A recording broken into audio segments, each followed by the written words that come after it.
প্রিয় শিক্ষার্থী বন্ধুগণ, আমন্ত্রণ জানাচ্ছি বিএসবি ক্যাম্ব্রিয়ান উচ্চশিক্ষা দেশ বিদেশ অনুষ্ঠানে। আপনারা জানেন, নিয়মিত প্রতি সোমবারের এই অনুষ্ঠানে আমরা শিক্ষার বিভিন্ন বিষয় নিয়ে কথা বলি। আজ আমরা কথা বলতে চাই উচ্চশিক্ষায় গবেষণার বিষয়টি নিয়ে। আর এই বিষয়ে কথা বলার জন্য আজ উপস্থিত হয়েছেন ইন্ডিপেন্ডেন্ট ইউনিভার্সিটি বাংলাদেশের সম্মানিত ভাইস চ্যান্সেলর, যিনি একই সাথে হার্ভার্ড বিশ্ববিদ্যালয়ের ছাত্র এবং শিক্ষকতার সাথে দীর্ঘ সময় জড়িত ছিলেন। আমরা এই বিশেষজ্ঞ শিক্ষাবিদের কাছে জানব বাংলাদেশের উচ্চশিক্ষার ক্ষেত্রে গবেষণা কতটা গুরুত্বপূর্ণ এবং এখনকার গবেষণার অবস্থাটা কি রয়েছে। স্যার, আপনি বাংলাদেশের যে কয়টি ভালো প্রাইভেট বিশ্ববিদ্যালয় আছে তার মধ্যে একটি অন্যতম ইন্ডিপেন্ডেন্ট ইউনিভার্সিটি অব বাংলাদেশ, সেখানে ভাইস চ্যান্সেলরের দায়িত্ব এসেছেন। এর আগে আপনি হার্ভার্ড বিশ্ববিদ্যালয়ের অধ্যাপনা করেছেন এবং সেখানকার ছাত্রও ছিলেন আপনি।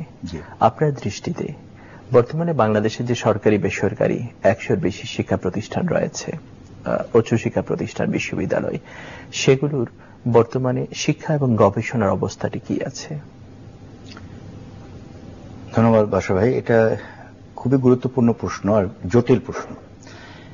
প্রথমে আমি বলবো যে আমাদের শিক্ষা ব্যবস্থা যে কোনো ক্ষেত্রের মধ্যে কিন্তু বেশ কিছুটা কিন্তু ভিন্নতা আছে, যে একইভাবে সব প্রতিষ্ঠানকে কিন্তু দেখা যাবে না। এখানে খুব ভালো প্রতিষ্ঠানও আছে, আর আমি সরকারি বেসরকারি খাতের মধ্যে কিন্তু আমি কোনো পার্থক্য করছি না।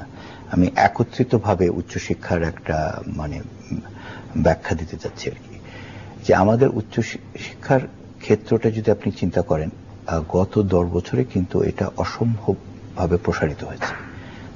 10 বছর আগ পর্যন্ত মাত্র 20টা বেসরকারি বিশ্ববিদ্যালয় ছিল। আর আমি যদি 92-এর কথা ফিরে যাই, প্রথম বেসরকারি বিশ্ববিদ্যালয় কিন্তু প্রতিষ্ঠিত হয় 92 সালে, খুব বেশি সময় না, 22 বছর। আর আমরা নর্থ সাউথ কিন্তু প্রথমে আরম্ভ করি। প্রথম 10 বছরে কিন্তু খুব বেশি এটা বাড়েনি, কিন্তু গত 10 বছরে কিন্তু এটা কিন্তু অসম্ভবভাবে বেড়ে উঠেছে। তো একদিক থেকে আমি বলবো যে এটা খুব ভালো একটা ডেভেলপমেন্ট, কারণ এখানে উচ্চশিক্ষার অ্যাক্সেসটা অনেক বেড়ে গেছে। অনেকে এই ব্যাপারে কিন্তু প্রশ্ন তুলেছেন যে এখন এতগুলো প্রতিষ্ঠান চলে এসছে, এদের গুণগত মান কি সবার কি সমান? অবশ্যই না, এটা আমাদের স্বীকার করতে হবে যে সব প্রতিষ্ঠানের কিন্তু গুণগত মান সমান না। কিন্তু ওই একইভাবে আমি বলবো যে সরকারি বিশ্ববিদ্যালয়ের ব্যাপারেও তো এটা প্রযোজ্য। সব সরকারি বিশ্ববিদ্যালয় তো আর ঢাকা ইউনিভার্সিটি আর বুয়েট না। তারপরেও আমাদেরকে স্বীকার করতে হবে যে আমাদের একটা চাহিদার তাগিদে এইগুলো উঠে এসছে। বেসরকারি বিশ্ববিদ্যালয় উঠে এসছে কারণ চাহিদা ছিল। এছাড়া আমরা আরেকটা জিনিস বলতে পারি যে যেখানে ঢাকা বিশ্ববিদ্যালয় প্রতিষ্ঠিত হয়েছে 1921 সালে, সে থেকে এখনো কিন্তু আমাদের দেশের বিশ্ববিদ্যালয়ের বয়স 100 বছর হয়নি। এই গত 100 বছরের মধ্যে আমাদের শিক্ষার কিন্তু এই পরিবর্তনটুকু আসছে। এর আগে হয়তো শিক্ষার খুব একটা ভালো কিছু দেখা যায়নি। এবং 1841 সালে যখন ঢাকা কলেজ প্রতিষ্ঠিত হয়, তার আগে কোনো কলেজও ছিল না। এমনকি ক্যালকাটা বিশ্ববিদ্যালয় প্রতিষ্ঠিত হয়েছে 1865 সালের পরে। তো সেদিক থেকে শিক্ষার অনেক উন্নতি ঘটেছে আমরা বলতে পারি। এটা তো অবশ্যই সত্যি। খুব সীমিত সময়, আমি 100 বছর কেন, আমি যদি গত 50 বছরের ব্যাপারে বলি বা স্বাধীনতার পরপরে আমি যদি বলি যে যেভাবে এটার উচ্চশিক্ষার বিকাশ প্রসার যেভাবে হয়েছে, এটা তো কল্পনার বাইরে। আর গত 20 বছরে তো এটা আরো ত্বরান্বিত হচ্ছে। তো এটা আমি মনে করি যে খুবই ইতিবাচক একটা ব্যাপার, যে উচ্চশিক্ষার ক্ষেত্রটা কিন্তু খুব দ্রুত বেড়ে উঠছে। আর এখন আমাদেরকে যেটা নিয়ে চিন্তা করতে হবে যে একটা তো হচ্ছে অ্যাক্সেস বাড়ানো, যে সবাই যাতে যারা উচ্চশিক্ষায় যারা যোগদান করতে চায় তারা যাতে এটা সুযোগ পায়। কিন্তু গুণগত মান বা কোয়ালিটির ব্যাপারে আমাদেরকে কিন্তু এখন বেশ জোরালো ভাবে চিন্তা করতে হবে। এখন সময় এসেছে যে কোয়ালিটিটাকে নিশ্চিত করতে হবে, বিশ্ববাজারে কম্পিটিশনে টিকে থাকা। আমরা দেখেন বিশ্বায়নের যুগে আমি যেটা আমার ছাত্রদেরকে বলি, তোমাদেরকে তো প্রতিদ্বন্দ্বিতায় নামতে হবে, খেলার মাঠে নামতে হবে, শুধু অন্যান্য বাংলাদেশিদের সাথে না, বিশ্বের সবার সাথে। প্যারিসের যে ছেলে, জিম্বাবুয়ের যে ছেলে, তোমার বা যে মেয়ে, তোমাকে তো প্রতিদ্বন্দ্বিতায় নেমে দেখাতে হবে যে তুমি ওদের সমতুল্য বা ওদের চেয়ে বেটার। এটা না করতে পারলে তো চাকরিগুলো তো এখন ছড়িয়ে গেছে। বিশ্বায়নের যুগে তো এখন শুধুমাত্র যে বাংলাদেশে যে চাকরি করবো এটা সারা পৃথিবীতে চাকরি, সারা পৃথিবী, ও যেখানেই দরকার সেখানেই যাবে। কিন্তু ওটা করতে হলে আমাদের একটা আমি বলবো যে একটা আন্তর্জাতিক মাপকাঠির সাথে সামঞ্জস্য রাখতে হবে। স্যার, এই যে একটি প্রতিষ্ঠান আমরা দেখেছি যে সারা পৃথিবী জুড়ে টপ র্যাঙ্কিং যে ইউনিভার্সিটিগুলো, একটি হচ্ছে ওয়ার্ল্ড ওয়াইড টপ র্যাঙ্কিং এ আছে, আর একটি কান্ট্রি ওয়াইড টপ র্যাঙ্কিং এ আছে, আবার কোনো কোনো ক্ষেত্রে সাবজেক্টকেও সেভাবে র্যাঙ্কিং করা হচ্ছে। যেমন আপনি যে বিশ্ববিদ্যালয়ে অধ্যাপনা করেছেন সেই বিশ্ববিদ্যালয়টি বর্তমান ওয়ার্ল্ড র্যাঙ্কিং এ 1 নম্বর পজিশনে আছে। তাহলে এই র্যাঙ্কিং পজিশনটা তৈরি করার জন্য তারা কি কি ক্রাইটেরিয়া ফলো করেন? দেখেন, আমি যেটা বলবো যে এটা শুধু মেয়াদের ব্যাপার না। যদিও অনেক সময় বলে যে হ্যাঁ, হার্ভার্ডে আমি যেখানে অনেকদিন শিক্ষকতাও করেছি, পড়েছি, স্টুডেন্ট হিসাবে পড়েছি, ডাক্তার হিসাবেও কাজ করেছি, হ্যাঁ 350 বছর পুরানো একটা প্রতিষ্ঠান। তো অনেকে বলতে পারে যে দেখেন আমাদের তো ওই মেয়াদ হয়নি, মাত্র আপনি যেটা বললেন 100 বছর হয়নি। কিন্তু আমি অন্য একটা উদাহরণ দিই। স্ট্যানফোর্ড কিন্তু খুব বেশি দিন হয়নি। স্ট্যানফোর্ড কিন্তু একজন হার্ভার্ডের মতো সমতুল্য একটা প্রতিষ্ঠান। আমি যদি এই অঞ্চলে যদি আসি, ন্যাশনাল ইউনিভার্সিটি অফ সিঙ্গাপুরে যদি আমি উদাহরণ দিই, এটা 50 বছর, তো দেশটাই তো 50 বছর। হ্যাঁ, ও ন্যাশনাল ইউনিভার্সিটি অফ সিঙ্গাপুর 20 বছর আগ পর্যন্ত কিন্তু কোথাও ইন্টারন্যাশনাল র্যাঙ্কিং এ আপনি কিন্তু খুঁজে পেতেন না। কিন্তু আপনি রিসেন্ট টাইমস সাপ্লিমেন্টের যদি হায়ার এডুকেশন সাপ্লিমেন্টের যদি র্যাঙ্কিং এ দেখেন, এটা কিন্তু প্রথম সারিতে চলে এসছে। ওরা কিভাবে এই জিনিসটা করলো, কিভাবে উন্নতিটা আসলো, কিভাবে, এটা খুবই গুরুত্বপূর্ণ একটা প্রশ্ন। আর এটা কিন্তু কতগুলো ক্ষেত্র আছে। একটা হচ্ছে যে ওরা কিন্তু কোনো আপোষ করেনি, গুণগত মানটা বজায় রাখার জন্য ওরা কিন্তু দেশের সর্বশ্রেষ্ঠ ছাত্রছাত্রীদেরকে বাছাই করে নিয়েছে। তো এটা কিন্তু আমি মনে করি খুবই একটা গুরুত্বপূর্ণ ব্যাপার, যে ওই লেভেলে কিন্তু আপোষ করা যাবে না। আপনাকে একটা অ্যাডমিশন টেস্ট, এমনভাবে অ্যাডমিশন টেস্ট তৈরি করতে হবে যে যোগ্য ছেলেমেয়েরা যাতে ঢুকতে পারে। এটা হচ্ছে 1 নম্বরে। তো ওখানে ওরা আপোষ করেনি, কিন্তু ওই ব্যাপারে তো আমাদের শ্রেষ্ঠ প্রতিষ্ঠানগুলো তো আপোষ করছে না। বুয়েট বলেন, ঢাকা ইউনিভার্সিটি বলেন, ঢাকা মেডিকেল কলেজ বলেন, আমি জাস্ট উদাহরণস্বরূপ বলছি। এখানেও কিন্তু ঢোকা খুবই কঠিন, আর যারা ঢুকছে তারা অসম্ভব মেধাবী ছেলেমেয়ে, অসম্ভব যোগ্য আর মেধাবী। কিন্তু স্যার, এই যোগ্য এবং মেধাবী শিক্ষার্থীদেরকে ভর্তি নেওয়ার পরও তাদেরকে দিয়ে হয়তো সাময়িক রেজাল্ট ভালো হচ্ছে, কিন্তু আলটিমেটলি এই প্রতিষ্ঠানগুলো যে র্যাঙ্কিং এ আসবে সেরকম কোনো গবেষণার কাজটি হচ্ছে না। যে গবেষণাই হচ্ছে এটার, আমি বলবো যে ওয়ার্ল্ড র্যাঙ্কিং এ আমরা যদি স্বীকৃতি পেতে চাই, তাহলে আমাদেরকে কিন্তু গবেষণার উপরে জোরালো ভাবে নজর দিতে হবে। এটা কিন্তু একটা বিলাসিতা না, এটা কিন্তু একদম আমি বলবো অতপ্রতভাবে জড়িত আমাদের আন্তর্জাতিক স্বীকৃতির সাথে জড়িত। আন্তর্জাতিক স্বীকৃতি কেন, জাতীয় লেভেলেও স্বীকৃতির ব্যাপারটা এখন আমরা যখন চিন্তা করি যে একটা ভালো প্রতিষ্ঠান মানে কি, শ্রেষ্ঠ উচ্চশিক্ষা প্রতিষ্ঠান মানে হচ্ছে গবেষণা। গবেষণার বাইরে কিন্তু উচ্চশিক্ষার কোনো এখন আমরা বাংলাদেশের সরকারি বেসরকারি সব বিশ্ববিদ্যালয়ে দেখছি পড়ানোটাই হচ্ছে মূল কাজ। শিক্ষকদের কাজ হচ্ছে ছাত্রদেরকে শুধু পড়াবে, কয়েকটি প্রশ্ন দিয়ে দেবে, তারা পরীক্ষায় পাশ করে যাবে। আপনি একদম ঠিক বলেছেন। আর আমি মনে করি যে আমাদের এই মানসিকতা থেকে সরে আসতে হবে। শিক্ষকতা শুধু পড়ানো না, শিক্ষক একইভাবে শিক্ষক আর গবেষক কিন্তু অতপ্রতভাবে জড়িত। বিদেশে কিন্তু তাই।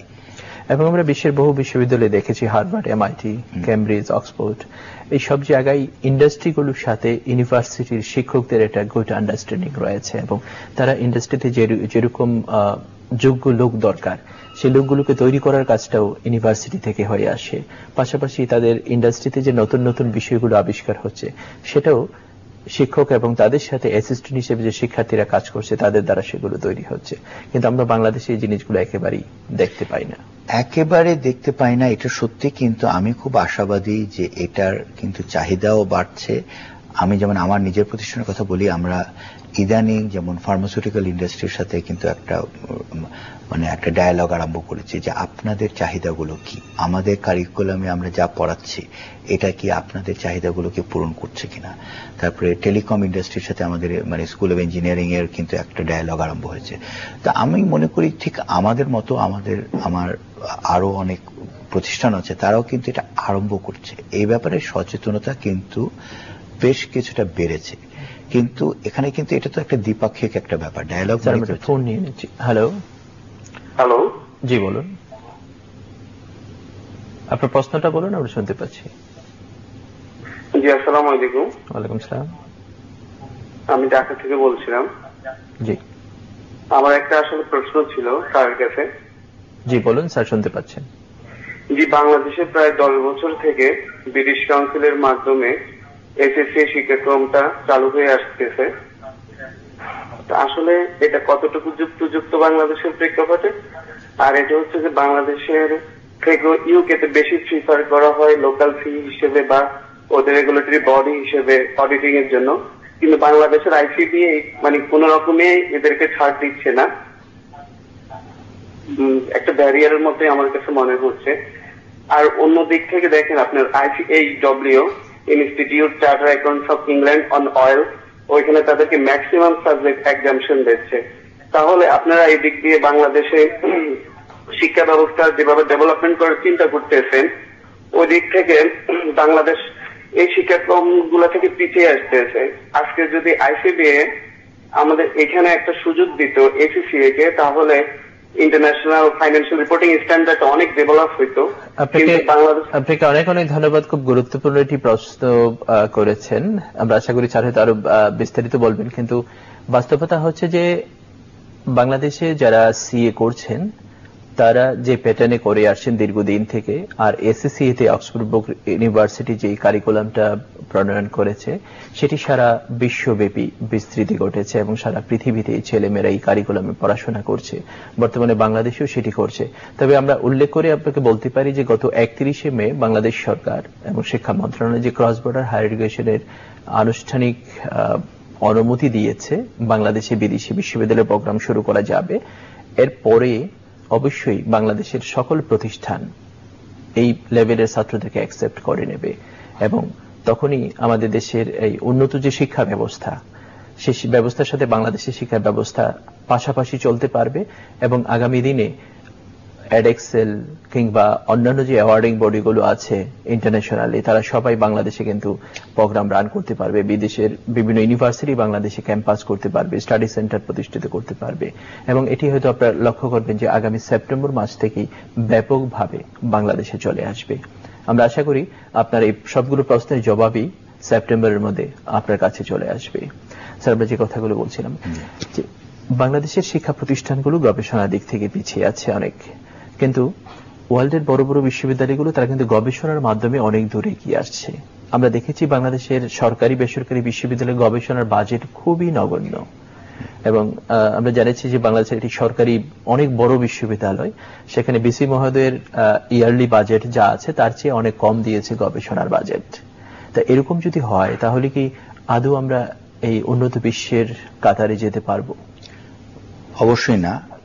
গবেষণা করতে হলে কিন্তু আপনাকে ব্যয় করতে হবে, অনুদান দরকার, ব্যয় দরকার, এটার কোনো বিকল্প নেই। অনেকে মনে করেন যে বিশ্ববিদ্যালয়ের বাজেট থাকে না, সেক্ষেত্রে পৃথিবীর সব বড় বড় বিশ্ববিদ্যালয় কিন্তু এই নিজস্ব ফান্ড থেকে হয়তো এই গবেষণার ক্ষেত্রে অনেক বেশি টাকা খরচ করে না। সেখানে ইন্ডাস্ট্রিগুলো থেকে কোনো ব্যক্তি, কোনো প্রতিষ্ঠান তাদেরকে সহায়তা করে থাকে। একটু বলি যে উন্নত দেশগুলোতে বেসিক্যালি দুই রকমের সোর্সে ফান্ডিং আসে। প্রতিষ্ঠান কিন্তু নিজস্ব ফান্ডিং এ মানে গবেষণা কিন্তু কোনোদিন ফান্ড করে না, কারণ ওদের পক্ষে সম্ভব না। কিন্তু যদি আমি আমেরিকার কথাটাই যদি আমি তুলে ধরি, ওখানে সবচেয়ে বেশি যেই উৎসটা সবচেয়ে বেশি গুরুত্বপূর্ণ সেটা হচ্ছে ন্যাশনাল ইনস্টিটিউট। ওদের বিভিন্ন ন্যাশনাল ইনস্টিটিউট আছে, national institute of health, national science foundation. ওখান থেকে কিন্তু সরকারের মাধ্যমে কিন্তু বড় সড়ো একটা ফান্ডিং আসে, যেটা দিয়ে গবেষণার মূল ফান্ডিংটা কিন্তু ওখান থেকে আসে। তো সরকারের একদম একটা মানে খুবই গুরুত্বপূর্ণ ভূমিকা আছে, যেটা অস্বীকার করা যাবে না। বাংলাদেশে কিন্তু অনেকটা তাই, একেবারে যে সরকার যে টাকা দিচ্ছে না তা না, হ্যাঁ সীমিত টাকা দিচ্ছে, এটা সত্যি আরো বেশি দেওয়া উচিত, এটাও আমি পুরোপুরি সমর্থন দেই। এই যে রিসেন্টলি কিন্তু একটা খুব সুন্দর একটা উদ্যোগ যেটা মানে চালু হয়েছে, এটা ওয়ার্ল্ড ব্যাংকের সহায়তায় হেকা project, higher education quality assurance প্রজেক্টের মাধ্যমে কিন্তু প্রথমবারের মতো বাংলাদেশের শিক্ষা প্রতিষ্ঠানের ইতিহাসে প্রথমের মতো বেশ বড় অঙ্কের টাকা কিন্তু রিসার্চ প্রজেক্ট দেওয়া হয়েছে। আর যেটার জন্য আমি খুবই আশাবাদী যে প্রথমবার মতো সরকারি আর বেসরকারি বিশ্ববিদ্যালয় দুই ক্ষেত্র থেকে কিন্তু, এটা একটা কম্পিটিটিভ প্রসেস ছিল, প্রতিদ্বন্দ্বিমূলক একটা মানে বিডিং প্রসেস ছিল, এখানে সবাই কিন্তু যোগদান করেছে। আর এটার জন্য আমি ইউনিভার্সিটি গ্রান্টস কমিশন, বিশ্ববিদ্যালয় মঞ্জুরি কমিশনকে বিশেষভাবে কিন্তু কৃতজ্ঞতা জানাই যে ওনারা যাতে বেসরকারি খাতটাকেও এটার মধ্যে অন্তর্ভুক্ত করেছেন। আগে এই যতগুলো এই উদ্যোগগুলোতে শুধু সরকারি বিশ্ববিদ্যালয়রাই কিন্তু কম্পিট করতে পারত, কিন্তু এবার প্রথমবারের মতো বেসরকারি খাতেও কিন্তু সুযোগ দেওয়া হয়েছে এবং আমাদের প্রতিষ্ঠান থেকে কিন্তু আমরা 2টা বড় গ্রান্ট পেয়েছি।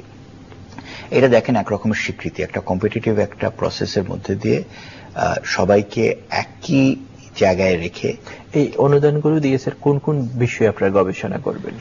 আমরা একটা খুব বড় একটা প্রজেক্ট পেয়েছি একটা ক্লাউড কম্পিউটিং এর উপরে। এটা একদম আমি বলবো মানে অসম্ভব অত্যাধুনিক একটা মানে এরিয়া, যেখানে আপনি হয়তো বলতে পারেন যে বাংলাদেশে এটাতে ঢুকে কি লাভ। এটা তো শুধুমাত্র এটা তো আরম্ভই হয়েছে মানে মাত্র 1-2 বছর আগে উন্নত দেশে, কিন্তু আমাদের এখানে মানে যেটা উন্নত বিশ্বে 2 বছর আগে শুরু হয়েছে, 2 বছর পরে বাংলাদেশে শুরু করতে পারা তো সৌভাগ্যের ব্যাপার। আর আমরা মানে আরেকটা ফোন নিয়ে নিচ্ছি। হ্যালো হ্যালো, হ্যাঁ আসসালামু আলাইকুম। ওয়ালাইকুম সালাম। হ্যাঁ ভাই, আমি বিএসসি শেষ করলাম আপনার টেক্সটাইল সাবজেক্টের উপরে। তো এখন আমি এমএস করার জন্য বাইরে যেতে যাচ্ছি। তো এক্ষেত্রে মানে বাইরে কোন দেশ প্লাস হচ্ছে অপরচুনিটি কেমন টেক্সটাইল সেক্টরের জন্য একটু যদি কাইন্ডলি বলতেন। ধন্যবাদ আপনাকে। স্যার কি বিষয়ে কোনো ধারণা দেন? হ্যাঁ, আমি একটু বলি যে দেখেন টেক্সটাইল ক্ষেত্র তো এখন একটা বিশাল একটা সম্ভাবনার একটা ক্ষেত্র। এখানে আমি বলবো অনেক দেশেই যাওয়া যায়।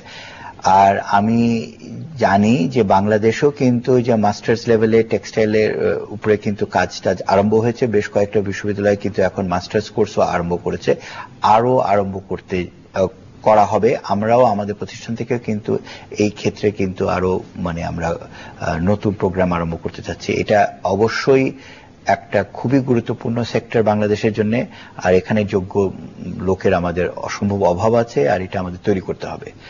কিন্তু সুযোগ কিন্তু অনেক বিভিন্ন দেশে যাওয়া যায়, বহু দেশে সুযোগ আছে, বহু দেশে সুযোগ আছে। আমরা শিক্ষার্থীকে অনুরোধ করবো আপনার ওয়েবসাইটে গেলে আপনার মাস্টার্স ইন টেক্সটাইলে কোন কোন ইউনিভার্সিটিতে পড়াচ্ছেন সেই জিনিসগুলো পাবেন, এবং সেই ইউনিভার্সিটির ওয়ার্ল্ড র্যাঙ্কিং এর পজিশন কি রয়েছে এবং পার্টিকুলারলি সাবজেক্টটিতে র্যাঙ্কিং পজিশন কি আছে সেটি দেখে যদি আপনি ভর্তির ব্যবস্থা করেন তাহলে অনেক ভালো হতে পারে। এবং যদি আপনি আইএলটিএস বা টোফেল বা সেটে অনেক ভালো স্কোর থাকে তাহলে বড় বিশ্ববিদ্যালয়গুলোতে বিশেষ স্কলারশিপের ব্যবস্থা পাবেন, এবং এই ব্যাপারে বিএসবির সাথে যোগাযোগ করতে পারেন। ধন্যবাদ আপনাকে। তো স্যার, আমরা বাংলাদেশের যারা শিক্ষার্থী রয়েছে তারা আমরা জানি মেধাগতভাবে অনেক ভালো, সুযোগের হয়তো অনেক ক্ষেত্রে অভাব রয়েছে। তো যারা সত্যিকার অর্থে মেধাবী, আমরা এরকম শিক্ষার্থী দেখেছি বিনা পয়সায় স্কলারশিপের মাধ্যমে তারা পড়াশোনা করতে পারে, এবং অজপাড়া গায়ে থেকে যারা উঠে আসছে তারাও কিন্তু অক্সফোর্ড হার্ভার্ডের মতো বিশ্ববিদ্যালয়ে পড়াশোনার সুযোগ পাচ্ছে। তো এরকম মেধাবী শিক্ষার্থী যারা জীবনে বড় হতে চায়, প্রতিষ্ঠিত হতে চায়, তাদের উদ্দেশ্যে আপনার উপদেশ কি থাকবে? প্রথমে আমি বলবো যে প্রাতিষ্ঠানিক দিক থেকে মানে আমরা সবচেয়ে যোগ্য মেধাবী ছাত্রদেরকে কিন্তু আকৃষ্ট করতে চাই। তো বেসরকারি বিশ্ববিদ্যালয়দের যে একটা ব্যাপারে, সরকারি বিশ্ববিদ্যালয় তো অলরেডি আমি তো বলবো যে একটা খুব সুন্দর সুযোগ তো আছে। আপনি যদি মেধা থাকে আপনি ঢাকা ইউনিভার্সিটি, বুয়েট, রাজশাহী ইউনিভার্সিটি যেখানেই আপনি সুযোগ পাবেন আপনি তো ঢুকে যেতে পারেন, আর ওখানে তো খুব মানে ন্যূনতম খরচে কিন্তু আপনি পড়াশোনা করছেন। এটা কিন্তু একটা বিশাল বড় একটা কিন্তু সুযোগ যেটা কিন্তু সব জায়গায় নেই। হ্যাঁ, তো এটাকে আমি স্বীকৃতি দিতে চাই। বেসরকারি খাতেও কিন্তু আমি বলবো যে আমরা যেমন বলি যে মেধা যদি মানে সামর্থ্যের অভাবে কোনোদিন আপনি মানে আপনাকে কোনোদিন আমরা বঞ্চিত করব না। আপনি যদি আমাদের এডমিশন টেস্টে যদি ভালো করেন, আপনি যদি আসলে মেধাবী হন, আমরা একেবারে বিনা পয়সায় আপনাকে পড়াবো। এটা আমাদের একদম অনেকদিন ধরেই একটা প্রতিশ্রুতি, এটা খুব জোরালো প্রতিশ্রুতি যে আইইউবিতে যে কোনো ছাত্র যদি উত্তীর্ণ হতে পারে এডমিশন টেস্টে, সামর্থ্য কিন্তু কোনোদিন একটা বাধা হবে না। হ্যাঁ, এটা একটা জিনিস। আর আমার ধারণা যে এই অ্যাপ্রোচটা কিন্তু অন্যান্য বেসরকারি বিশ্ববিদ্যালয় কিন্তু মানে ওদেরকে কিন্তু এটা অ্যাডপ্ট করা উচিত। কারণ দেখেন আমাদের শ্রেষ্ঠ যোগ্য শিক্ষার্থীদেরকে দরকার। একটা প্রতিষ্ঠানের গুণগত মান কিন্তু মানে ফ্যাকাল্টি আর শিক্ষার্থীদের উপরে মানে পুরোপুরি ওটা ভিত্তি তো ওটাই। তো এটা আমাদের করতে হবে। সরকার থেকেও তো এখন আমাদের তো সীমিত রিসোর্স, এটা তো আমাদেরকে মানে মানতেই হবে। তারপরেও বেশ কিছুটা স্কলারশিপের মানে যেমন কমনওয়েলথ স্কলারশিপ আছে, বিভিন্ন রকমের গভর্নমেন্ট স্কলারশিপের মানে সুযোগ আছে। ওটাও একটা কম্পিটিটিভ প্রসেসে কিন্তু লোকজন যোগদান করে শ্রেষ্ঠ ছাত্রছাত্রীরা কিন্তু বিদেশে যাচ্ছে, একেবারে যে যাচ্ছে তা না, কিন্তু আরো বাড়াতে পেরেছে। যারা সত্যিকার অর্থে মেধাবী তাদের জন্য অর্থ কোনো সমস্যায় নয়, কেউ না কেউ কোনো না কোনো প্রতিষ্ঠান তাদেরকে সুযোগ করে দেবেই। এখন আমি সেটা মনে করি, অন্তত মানে এটা বেশ কিছুটা সত্যি, আগে কিন্তু অতটা ছিল না, এখন সুযোগ অনেক বেড়ে গেছে। তো স্যার, আপনাকে অনেক অনেক ধন্যবাদ স্টুডিওতে আজকে সময় দিয়েছেন। আমরা আশা করি বাংলাদেশের শিক্ষা প্রতিষ্ঠানগুলোতে যারা কাজ করছেন তারা হয়তো আজকের এই আলোচনা থেকে অনেকটাই উপকৃত হবেন এবং উচ্চশিক্ষা গবেষণার ক্ষেত্রে আজকের এই আলোচনা হয়তো অনেক ক্ষেত্রে কাজে আসবে। এবং আমরা চাই বাংলাদেশের সকল শিক্ষা প্রতিষ্ঠান উচ্চশিক্ষার পাশাপাশি তাদের গবেষণার কাজগুলোতে এগিয়ে নিয়ে যাক, এবং তাহলে বাংলাদেশের মতো একটি উন্নয়নশীল দেশে যেই জায়গাতে যত বেশি কাজ করা দরকার সব জায়গাতেই শিক্ষা প্রতিষ্ঠানগুলো এবং শিক্ষকরা গবেষণার মাধ্যমে অনেক বেশি সহযোগিতা করতে পারবে। ধন্যবাদ আপনাকে। প্রিয় শিক্ষার্থী বন্ধুগণ, এতক্ষণ আমরা আলোচনা শুনেছিলাম ইন্ডিপেন্ডেন্ট ইউনিভার্সিটি অফ বাংলাদেশের সম্মানিত ভাইস চ্যান্সেলর, ওনার কাছ থেকে শিক্ষা এখন অনেক দূর এগিয়েছে বাংলাদেশ, আর আগামী দিনে হয়তো আরো বেশি উন্নতি ঘটবে, কিন্তু এর পাশাপাশি ওনার দৃঢ় বক্তব্য কোয়ালিটি নিশ্চিত করতে হবে। শিক্ষা প্রতিষ্ঠানগুলোকে ইন্ডাস্ট্রির সাথে যুক্ত থেকে গবেষণার কাজে এগিয়ে যেতে হবে। আর সত্যিকার অর্থে যারা মেধাবী শিক্ষার্থী, অর্থ তাদের জন্য কোনো সমস্যা বা বাধা হতে পারে না, মেধাবীরা কখনো গরিব হতে পারে না। সুতরাং ইন্ডিপেন্ডেন্ট ইউনিভার্সিটি সহ বাংলাদেশের বহু বিশ্ববিদ্যালয় রয়েছে যেখানে মেধাবীদেরকে এই সুযোগ তৈরি করে দিচ্ছে। আমরা আশা করি মেধাবী শিক্ষার্থীরা গবেষণার সাথে যুক্ত থেকে দেশের উন্নয়নে, নিজের উন্নয়নে এবং বিশ্ববাসীর কল্যাণে কাজ করবে। এই শুভকামনায় আজকের মতো আমরা অনুষ্ঠান এখানেই শেষ করছি। আগামী সপ্তাহে নতুন কোনো বিষয় নিয়ে নতুন কোনো অতিথির সাথে আবারও দেখা হবে। এই শুভকামনায় শেষ করছি। আল্লাহ হাফেজ।